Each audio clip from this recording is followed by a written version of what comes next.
Hey everybody, I hope you are doing well. I'm Afefe with Touch by Tarot and Beyond.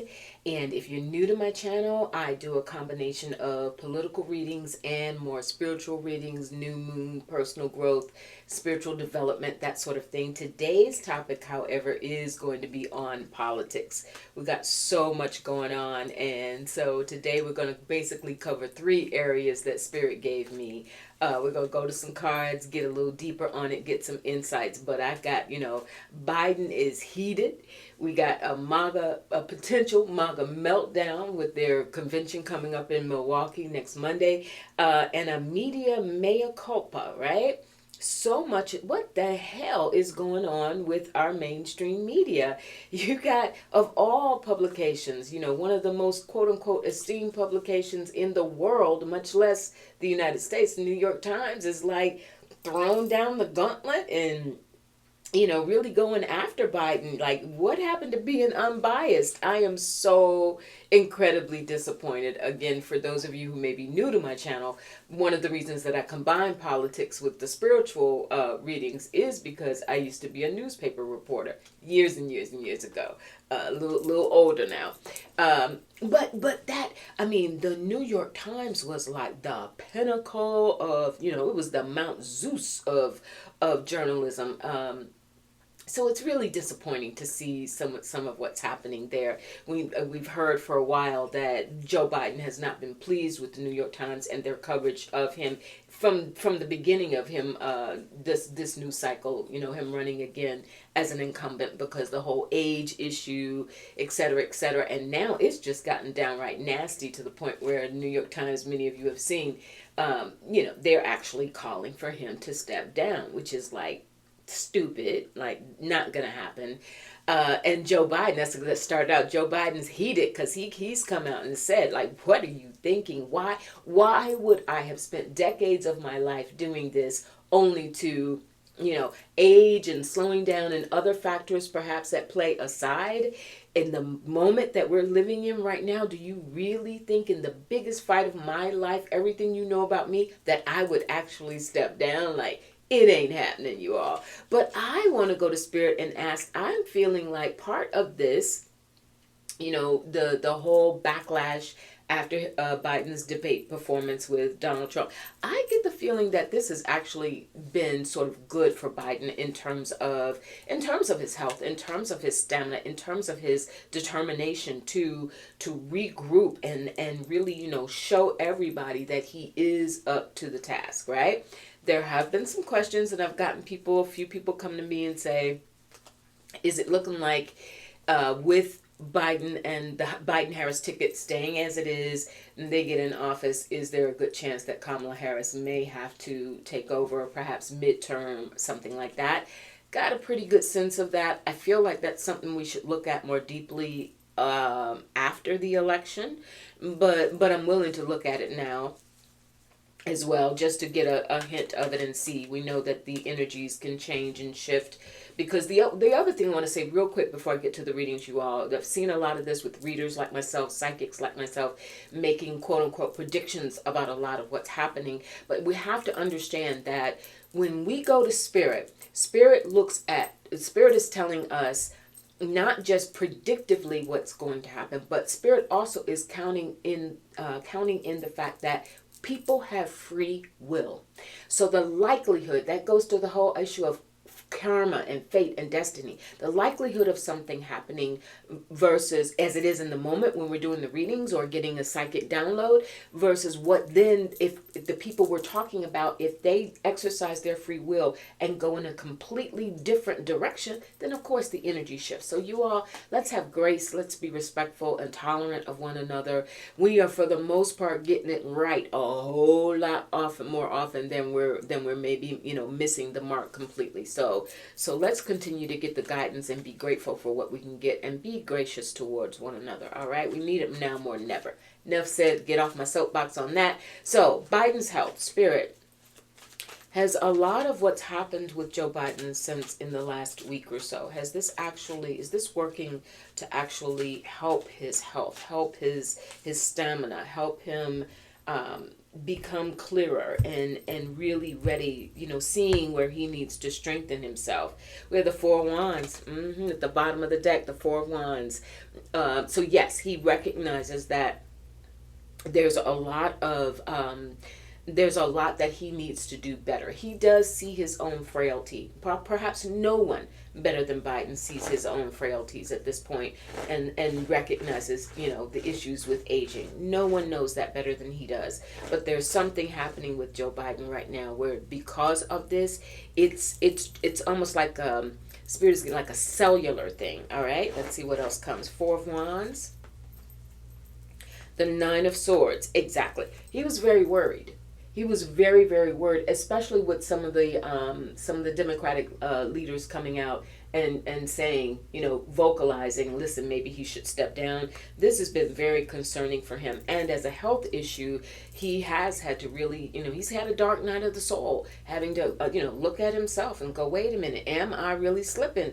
So there's this internal thing that's happening with Joe Biden right now that's going to help him ultimately, I think, in the months to come leading up to the election. We have the Knight of Swords. He's acutely aware of his speech patterns, and how he is going to prepare for each and every. We know when he's on the campaign trail, when he's one-on-one in crowds, he is Joe Biden at his best. That's not an issue. But when it comes to these interviews with the press, when it comes to more formal campaign events, and certainly right now in this moment as he is preparing, United States is hosting NATO, right? Crucially, what he says is foremost on his mind, and his ability to how he delivers is foremost on his mind. Spirit, anything else on that? The Eight of Swords. He recognizes that the stakes are really high. He does have some anxiety about it, but he is ready for the conflict. The Five of Wands. He does feel really besieged right now, you all, because he's been catching it from all sides. And even the sort of et tu brute sort of feeling from those, even some members in Congress that he's known for years, who are now, saying that he's no longer fit for the job. That's gotta hurt. But I think it's bubbling up inside of him that he's determined to correct it. I did want to look at, so yes, this is going to help his health. I think this is good health in terms of his energy, in terms of his determination to rise to the occasion and continue to campaign more strongly so he can see this thing through. I did want to look at talking about these what I wrote down here, Spirit gave me this morning in meditation. I always do that before I tape for you all, is what I'm calling the Dems weak wokeness, or weakening wokeness, because you would think that a lot more of the Democratic leaders would understand that instead of poking holes, and the risk of poking holes at Biden during this time, reflect all of that back on Donald Trump. How convicted felon, how many times have we heard him utter absurdities? The lies continue to mount. The whole I know nothing about Project 25. Like, there are so many other issues that we're facing that are a real threat to democracy, and a threat during this campaign season. That seems like that's where their attention should go. I do think that Jeffries and Schumer, they have come out and said full force, we're all about Biden.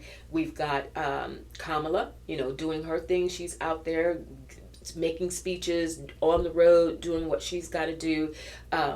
We've got Gavin Newsom is really on the road. I understand he's in New Hampshire. So that's happening as well. I'm asking, are the Dems going to get woke again? Are they going to get back in touch with their wokeness? The Nine of Wands, yes. Ultimately, yes. They're going to rally the troops. They're going to understand that the need for unity is paramount right now. And it's going to take a lot of work. It's going to take a lot of effort. But yes. And I don't think it's any accident that we see Barack Obama on that depiction of the Knight of Wands. I do think that certainly before the convention in August, the Democratic convention in August, we're going to start to hear a little more from Barack Obama. And I just pulled Joe himself, the King of Cups. right? So yes, they're going to rally around. They're going to get woke again in the best way, in the more positive use of that term. I happen to love that term. I got a T-shirt somewhere that says woke on it. But yes, there's that. This was fear based. That's what I'm getting. Spirit, is that basically what this is about? Is that it's fear and nervousness. Excuse me. King of Swords. Who's that? King of Swords. Oh, that's Donald Trump. Yeah, and the Two of Swords, talking out of both sides of his mouth because he's a Gemini. I think this is, even though it's showing Bush in this depiction. But yes, this is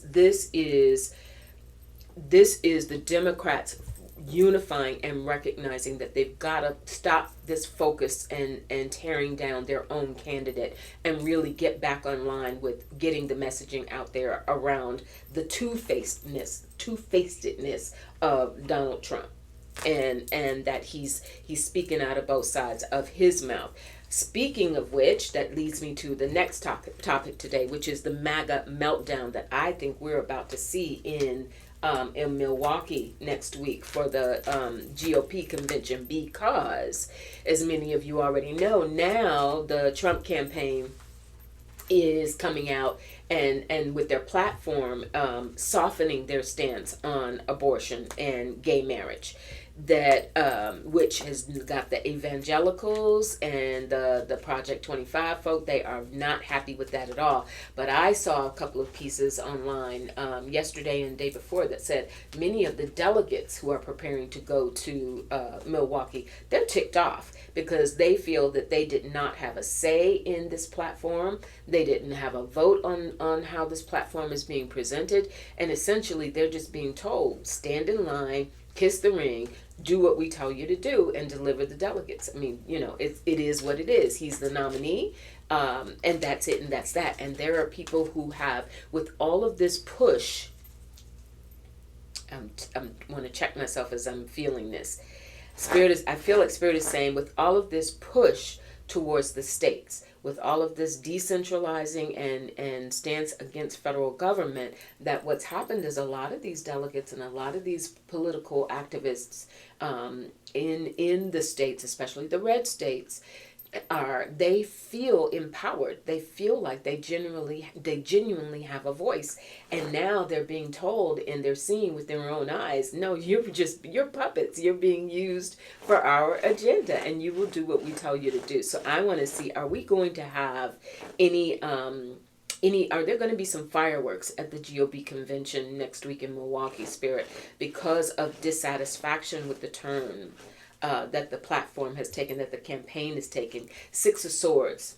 There's going to be, they're going to stay unified. There aren't going to be, there isn't going to be some, people walking away or refusing to participate in the process, but they are going to want to have a say in how the campaign moves forward, how this race moves forward. They want their voices heard. They're showing up there for their voices to be heard. The Seven of Cups, they want that choice. They want to feel that they are actively part of the process. Again, so much of Trump's whole appeal, I am one of you. I am taking all of these hits on your behalf so you don't have to. There's been some buy-in to that. And so people are like, well, wait a minute. You said this was all about me. Why are you not listening to me? Why are you now telling me this is what we're going to do? And we don't agree with it. The whole abortion stance, which he knows is a non-starter. And his people know it's a non-starter. Six of Pentacles. There may be... that's a card of give and take. There may be some stroking of egos. Well, right? There's going to be some stroking of egos at that convention in terms of trying to sell this to the MAGA faithful, that this is why, it's all about the win. It's all about the win, and anything can change, because if we send it to the states, and you are the political activists in the states, you are the people who are going to hold power in the states, secretaries of state on down, are, governors, etc., you will have your opportunity to decide for yourselves what you're going to do ultimately around abortion and around gay marriage, etc. So I think they're going to find a way. Queen of Cups, that's I feel like that's Lara Trump, and perhaps some others who are going to show up at that convention, some other speakers, feminine or female speakers who are going to show up and help sell this message to the MAGA faithful. Don't panic. We're not turning our backs on you. We're still true to the core, true to the message. But this is, ultimately, this is how we all win. So just stay calm, stick with us. That's going to be their messaging. So no, I don't see any huge... I do see frustration and dissatisfaction, and some of that may even be verbalized, but the campaign organizers see that coming. Trump and company already know that's coming, already see that coming, and they're going to play both sides of that fence. They're going to get that messaging out there for the larger masses to try and attract those independent voters, those more moderate Republican voters, take that softer stance on abortion and gay marriage. But on the flip side, the MAGA faithful, they're going to say, just hold on. We know what we're doing here. This is about the win. All right, so that's what's happening with that. This violence, this really, really escalating talk of violence that we're hearing. The Project 25 Heritage Foundation guy, Kevin Roberts, came out and said, listen, there won't be a bloodbath as long as the left understands what's about to happen, or else, basically, right? And then we've got this unbelievably off the chain idiot running for governor in North Carolina, Mark Robinson, currently lieutenant governor, who said point blank in front of a congregation in church, no less, some folks just need to be killed, right? Some folks, and we don't know who some folks exactly were.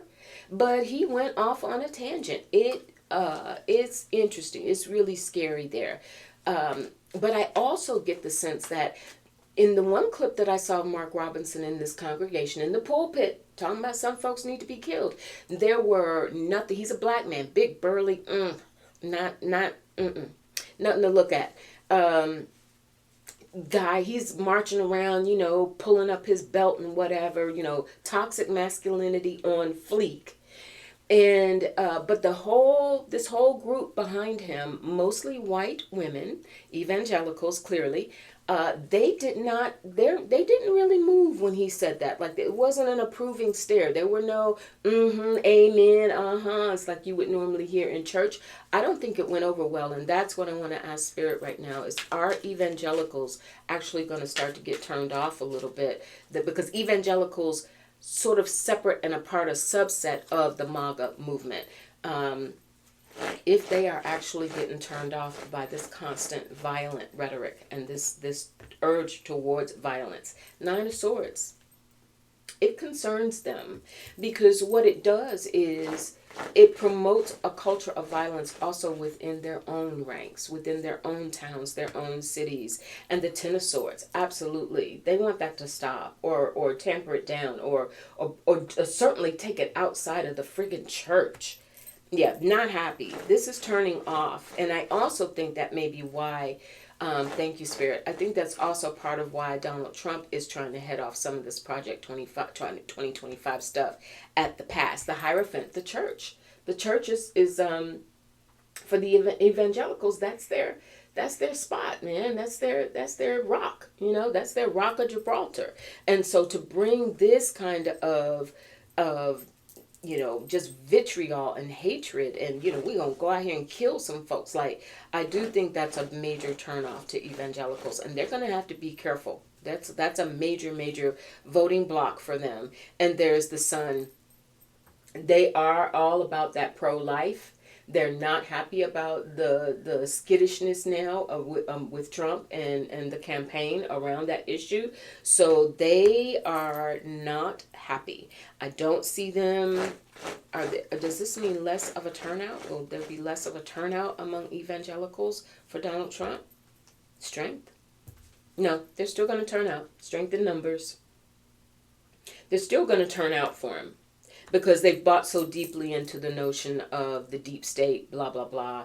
And so they almost feel like it's their God-given duty to turn out and vote in favor of Donald Trump, but they are not inwardly, they are not happy. Seven of Wands, yeah, they're going to stand up for him no matter what. They'll go off the cliff with him no matter what, but they are not happy, and there's a grumbling there, and I think there's going to have to be some course correction ultimately in the coming months to try and soften that and tamp down Queen of Wands.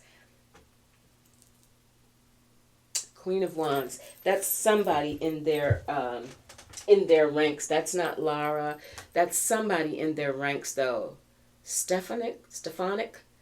There's somebody in their ranks that's going to begin to really recognize that and tamp some of that language down in regards to violence. You know, this outright violence, okay?